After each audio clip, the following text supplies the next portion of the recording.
Shabbat Shalom. In preparation perhaps for Thanksgiving, I've been thinking a lot about making dinner. Not that I make the dinner, of course, but I do enjoy eating it. And the picture you just saw was a picture of a cow divided up into all those yummy little parts that we non-vegetarians like to eat up.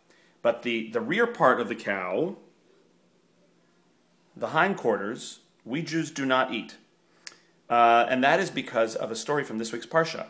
Of course, this week we read the story of Jacob, who wrestles with an angel all night long before he meets up with his brother Esau.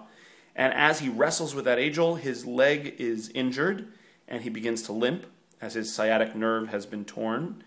And so we Jews don't eat the sciatic nerve. And rather than removing it, most Jewish communities have a custom of simply not eating the hindquarters.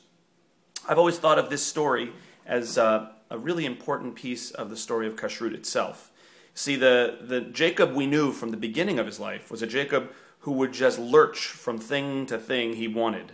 He, in fact, is called Yaakov, Jacob, because he grabbed at the ekev, the heel, of whoever was in front of him. He grabbed at the hindquarters, if you will, of everybody else in order to get ahead. But over the course of his life, he's learned that the real victory is not victory over others, victory over his brother. It's victory over himself and his mastery of his own desires. That's really what Kashrut tries to teach us generally, that the world is filled with delicious, yummy things, and it's not that they aren't good, but we as human beings in covenant with God, are capable of more than just being driven by our appetites. We're capable of living a holy life. And that means sometimes limping a little, restraining ourselves a little, even in the face of our desires. When Jacob learns this lesson, limps a little bit, he becomes not Yaakov, but Yisrael, one who struggles with God and with human beings and has succeeded.